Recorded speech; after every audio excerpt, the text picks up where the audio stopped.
Hey guys, I'm joined by Gordon again. Hey. And Gordon, we just Seems talked. so soon, yes. Yeah. We just talked. We were just kicked out of the convention center. We were kicked out. In Taiwan, yes. They rolled the recycling bin over to pick us up. And it was right when you said that our content quality was good. A trash bin came in the background as a microcosm for our actual content quality. So, we are back. We talked about is Intel screwed last time. And now, I guess let's talk about this ray tracing stuff. Okay. Before that, this video is brought to you by Skillshare. Skillshare makes it easy to learn skills and advance yourself professionally with classes available for just about everything. We found the JavaScript Toolkit class taught by Christiane Heilman, a senior developer at Microsoft, to be of notable interest for our audience. The class is an intro on how to get started with JavaScript and covers skills you need to be marketable for web development. Skillshare costs $10 per month on an annual subscription, or click the link in the description below for a 2-month free trial of Skillshare Premium.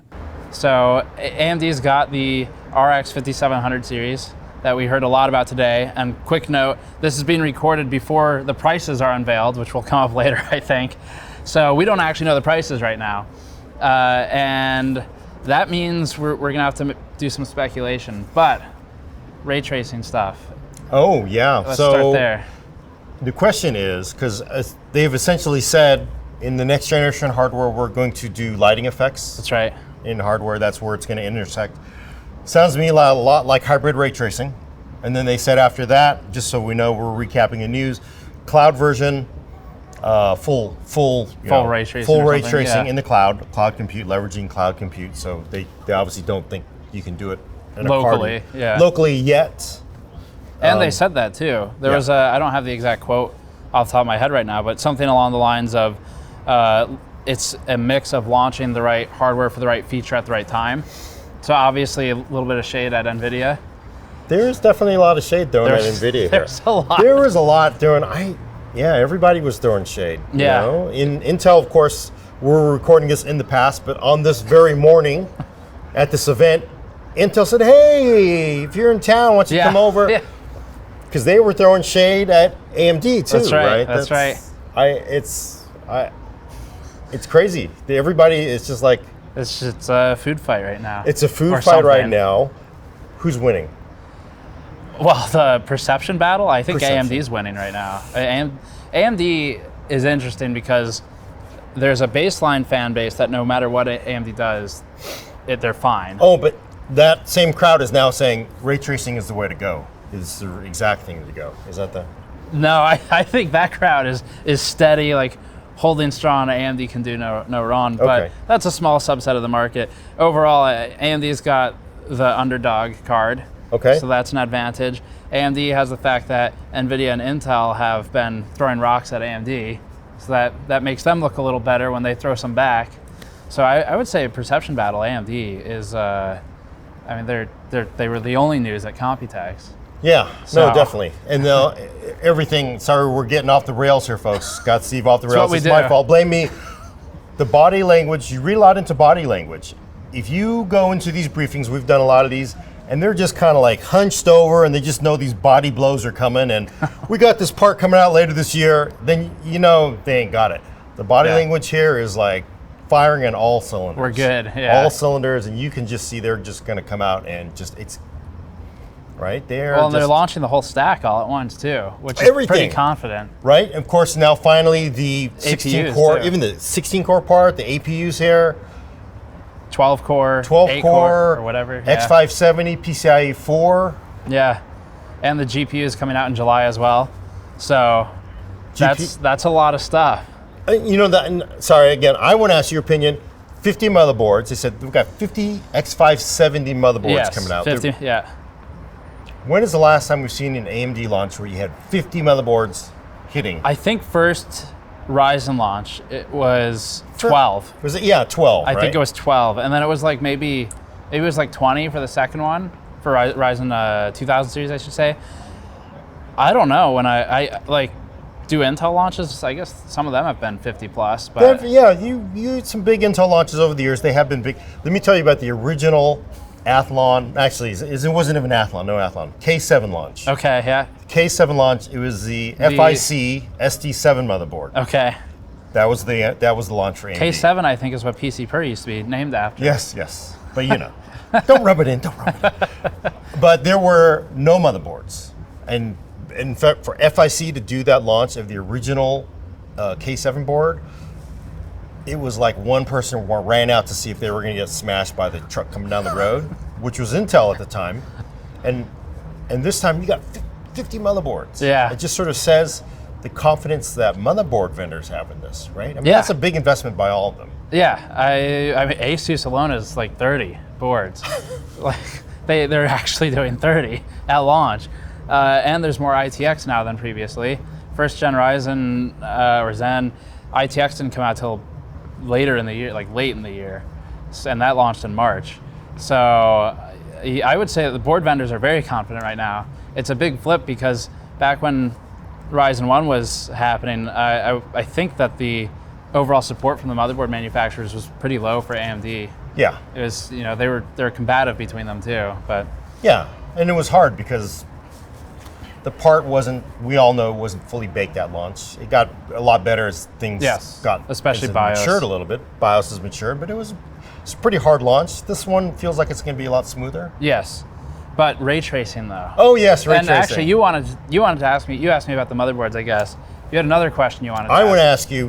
We're going to get Steve. Again, remember, this is in the past. We're recording this on Sunday. I want to know, Steve, from what you've seen with the Radeon RX 5700 2060 competitor and the Radeon RX 5700 XT, which is the 2070 competitor. What are they going to price them at? So the 5700 XT, the 2070, we just looked up the pricing on, and if it's correct, I think all the retailers were between like 480 and 500, which is higher than I remember it, honestly. Yeah, but I thought it was 400. Yeah, well, we're out of touch. Yeah. Here's what I'm thinking. It's going to be hopefully the same price as a 2070. That's my hope, because I think it's doable because the die is smaller. So it's significant. I mean, it's like 200 and something millimeters squared down from 400 and something. So die is significantly smaller. That reduces cost a ton. Yields are better. And then the although memory, it is a leading edge process. So that's true. So that'll charge more. Counter a bit. And then the no HBM2. Yes. Saves a lot of money. Yes. So I don't know. I would like to see the same price. I think in reality, AMD could probably get away with launching $50 over if they wanted to. Really? I think they could get away with it. I think that's, if I were to guess, so you're saying assuming the performance is like head to head, like 100% equal. Well, definitely they're winning on power, it looks like. Maybe thermals, probably. I mean, from the things we've seen today, we haven't not thermals with a blower card, but with a like-for-like card, maybe, yeah. But I mean, I feel like they got to go lower. I feel like 5700 XT is going to be 4 to 450. 450 would be nice. And I feel like 5700 will be 350. I think here's the problem. Here's the problem. I think Nvidia has abused us to a point, has beaten us with the pricing unveils, that now I just expect everything's $100 higher than it should be in reality. Well, so I think that's my perception has been permanently damaged by the abuse of pricing from Nvidia's launches. That was the main complaint. But you know, I guess it's true. X570 pricier too over X470. Yeah, well, the chipset is we haven't revealed this publicly yet, but my understanding is the chipset is about 2 times higher cost. It's about $40 cost. BOM. So that's a lot of it, and then $40. That's my understanding. Yeah. So. And then PCIe Gen 4 is expensive as well. I can see that. That would explain the cost of these things. So I don't know that the video cards will follow that model because it's a completely different product, but. Yeah, they compete differently though. Yeah. I mean, it feels to me like they fully expect these boards are going to go into Intel machines. Right. Because a lot of people are going to be upgrading for Intel machines. I just feel like they have to do it because clearly NVIDIA's got something super coming out. Right, yes. So if they try it's a TI refresh of the 2070 and 2060. Those are the rumors, right? And then also faster memory, pre-overclocked memory. So then if it comes out, they're probably going to want to push prices down. Hopefully, yeah. So then if this is a 2070 competitor, you can't come out head to head with a 2070. That's fair. Yeah, that's a good point. Because the whole crazy thing about this is it's a three-way fist fight between Intel, AMD, and Nvidia. They know that they're going to get punched. Right. So they got to react. From which side? They don't know from which side, but then they have to go like, okay, we know they're gonna zig, so we got to zag, and then we have all. I think keeping that in mind, I had completely forgotten about Super because it is super forgetful. They show a render of a shroud that says Super on it for 16. The video is 16 seconds long, 2 of which were black frames at the front and the end.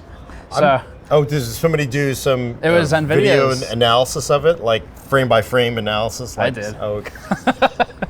Yeah, I don't know. I think it's, I'd forgotten about Super. You raised a very good point. So I'll adjust my target. 5700? I'm going to say 450 XT. Okay. And then I don't know what the 2060 costs right now, but let's just say 30 bucks lower than that or something. Is it 350 really? No, it probably isn't, but.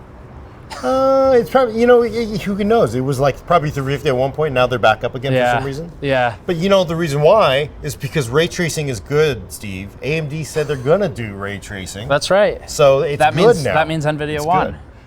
Right? Isn't that what that means? I don't know. I just hope this doesn't turn into a cat fight over ray tracing. Eventually. I mean, it will. Yeah. NVIDIA's natural. They always want to control things. They always want proprietary. They've done that's been their MO on just about every technology they rightfully paid for, so they want to make it proprietary. But it feels like they're going to try to push. I'm going to give NVIDIA some credit here for dominating the ray tracing marketing to the extent that they've more or less created ray tracing retroactively. Like it's really, their marketing deserves a lot of credit, I think, on ray tracing, because now AMD is in a position where it has to acknowledge it. I was actually really surprised by that. Yeah. Because they have had to acknowledge it, and you wonder if that was actually a mistake because they just sort of ignored it. Right. They do the Intel thing and says, what, 12? We don't talk 16 about cores, what do you need that for? Somebody got something like that? But if they just simply said, whatever, it's not worth the waste of resources right now. We'll wait till it's ready. But now sort of everybody goes, oh, well, even AMD is going to do ray tracing later on in future hardware. Does that make developers go, okay, we're going to support it? Maybe, and that's the interesting thing too, where I'll be curious to see how reviewer versus viewer or reader sentiment changes with these RX card launches, because at the launch of RTX, especially because no games were available with RTX yet, the whole story was, well, this adds no value, right? This is not something we care about. You can't even use it in anything. I know we said that it didn't add a lot of any value at the time, and I know a lot of viewers felt the same way. But over the last couple of months, I've noticed that now when people talk about AMD, they say, but it doesn't have RTX. So when did that flip happen? Is it because games support it now, or is it because NVIDIA controls that marketing language so well? It is really funny because I was surprised. We did a Q&A with AMD and somebody asked that. Like, I was like, really? Why are you asking about that? I've already read the internet says they hate it, right? So I was really shocked. But that is, an analyst asked it, journalists asked it, everybody's like, well, when are you going to do ray tracing? Yeah, and they did answer. They answered, and now they sort of showed a little bit of their hand. Yeah. And then when whatever the Intel part that comes out, it was like, well, you ain't got ray tracing? They have controlled the narrative, even though they've gotten beaten bloody over it, but now everybody's like, well, you got to have ray tracing. And I'm the one, of course, I did say I do believe there is merit in going that path. Didn't say you have to buy the card. I don't think, it's always best to let somebody else pay for it and then you get on when it's ready. That's the best way to do it if you want to save money. But for somebody else to pay for all the research, that's awesome. I mean, I thank you for your service and money. But I do think, I'm just surprised that somehow, the narrative has flipped, and I don't know why that is. Is the anger has subsided over ray tracing? I don't know. It's like, maybe it's just the internet contrarian thing, where NVIDIA comes out with it, people want to be contrary to it because screw NVIDIA, I guess. I don't know. And then now AMD's coming out with something they don't have RTX. So is it just like being contrary for sake of being contrary? or is there a legitimate, like, I don't know, what is the legitimate market demand for RTX right now as a gamer? Like, how big is that? No more 1080 Ti's out there. They're all gone, right? Most of those 10 cards are all gone. They're gone. So what are you going to buy? I guess you go step down to a 2070. If you were going to buy 2080, you buy 2070. Well, I guess when I say what's the legitimate market demand for RTX, I mean for ray tracing, for the feature, not for the hardware. There isn't. I mean, you don't have to buy it. I think it's probably been clear you don't have to necessarily buy it. It's cool stuff. Somebody has to get it started. Chicken has to have that egg, but doesn't mean you have to put your money down. Right. But yeah, no, you don't. You never have had to buy it necessarily. So I don't understand why suddenly everybody wants it. Just buy it. Why does it? No. Moving on. I don't have my anti-static bracelet. The wireless one. We're going to throw all the memes out there. Yeah, that's right. All the memes. That's right. So RX. So I guess basically the AMD statement was, we'll do ray tracing when it makes sense to do ray tracing. But on a future. But they did basically. It sounded like we're at Navi now, and then at some point. Right. Sooner rather than later. Yeah, I think so. That was my takeaway. I do wonder if that was a mistake, to reveal that. Yeah, I mean, but I guess it shows you how much pressure they're under by everybody asking. But I would have thought they could have just ignored it successfully. Yes, if we look at it from Intel, if this event were Intel's event and it were an Intel GPU launch, I feel like if someone said, "Where's ray tracing?" Intel would say, "What is that?" Yeah. Next question. Or like the normal response of like, we're not discussing unannounced future. Yeah. Yeah, that's your standard boilerplate. But I think they could have come out and says, taking the AMD line and says, you know what? Why should we waste? What are you going to play? Right. Well, quick R2 RTX, but I mean, there isn't a lot of title support for it. Yeah. But do you think, going back, because of course I think were one of the real big pushers of 1080 Ti for definitely $500 or $650. It was a hell of a steal. So $500, $550. Would you go back in time now? If you were the average gamer, would you have bought a 2070 instead of a 1080 If Ti? I could go back in time, I would buy all of the 1080 Ti's I could afford and then sell them later. 1080 Ti is never going to happen again. That card was amazing. Like, from a performance for the dollar standpoint, it sucked during the mining stuff. It was really bad there, but when it was like $700 or when it came down later, that's a lot of performance. And it showed because the affiliate data we looked at had like 50% of all NVIDIA GPU sales from our viewers for year of 2018 were 1080 Ti's. Well, it was a steal, right? It was like you wanted to buy one just because it was so cheap. And I don't think they're going to let that happen again, NVIDIA. Unless if AMD pressures them, then they probably will. But. Or are people being unfair to NVIDIA though? Because people Jensen gave you the 2080 Ti or 1080 Ti, and he made it $650 at launch. Right. But somehow, I think there's a lot of unfairness to go around for all three companies. NVIDIA gets a lot of it, to be fair, because they're in the big position. They're very controlling, and so that does get like some attention in the negative form. Yeah, because from the consumers especially. Yeah, and I think we talked about this earlier. The same thing with Intel. Ryzen is, we're recording this in the past on Sunday. Yeah. That part is just kick ass. I mean, I've got to review it and all that stuff. Make sure but on paper, what they said, it's awesome. It's just like pure awesome. On paper, it's very promising. Yeah. And it's clear to me they're sandbagging their performance numbers up till now. Yeah. And Intel doesn't know the punch that's coming from this part, right? And it'll be funny because people will see this in the past or in the future. I can't time travel. And they're going to see that and it's like, oh my God, this is just an awesome thing, right? Where the hell was I going with this? So, and I'm like, well, why do people like to see Intel fail? Why do they like to see NVIDIA fail? No. I think they share one thing in common, which is that they're number one in their space. And I will relay this to you as a Warriors fan. It is Sunday. They play tomorrow, possibly the last game of the season. God willing, it isn't. But if tomorrow, on Monday, they lose to the Raptors, I don't care what you say, Caitlin at AMD or Peter at AMD. They're from Toronto. I don't care. If they lose, the entire country, except for San Francisco Bay Area, will be celebrating that. Everybody just loves to see people who've been so successful fail. Okay, I was going to say I don't know sports, so that's a successful team that they've dominated. They've been kicking everybody's team's butts for the last 5 years. So everyone wants to see them lose because then you get a nice underdog story, right? You get the underdog story, but people it's that whole Schadenfreude. People just want to they don't want to just see you lose. They want to see as your bus is leaving, you get 2 flat tires, and then run over by it while you're fixing it. Well, and then everybody farts on it or something. You just want you want them to suffer, but not not going to get more. You want to in a cool way, right. And then your plane breaks down and you're stuck in Toronto airport for 8 hours, just watching all the news and watching all these Raptors fans celebrate. That's what people want to do because Intel and Nvidia have been butt kicking now for 10 years. So AMD's the Raptors.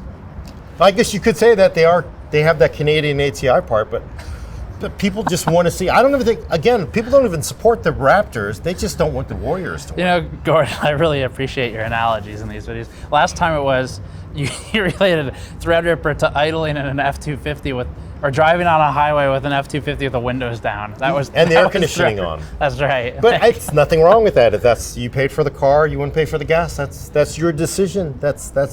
And that relates back to computer hardware in some way. So the answer then to the question that nobody asked, including us, I think was ray tracing. Doesn't matter that AMD doesn't have it for the RX 5700. It doesn't. They don't have to have it, and I don't think it matters. And I would agree with that. And I think ray tracing is great. I think it's the right step, but people should not, give AMD grief for that. And I think they could have just ignored it. Honestly, it feels like it. And of course, check back for the actual benchmarks. Gordon at PC World. We'll link them below. Sorry, we always go off on the tangent. You don't want to see me drive. It's very similar to that. So. My wife says so. I think that's why people like these videos. Yeah. Hopefully. Yeah. Don't know where it's going to go next. Yeah. I strip his shirt off. Woo! Back to the Steve Ballmer stuff. All right. Thank you for watching. Gordon, thank you for joining me. Okay. We'll see you all next time.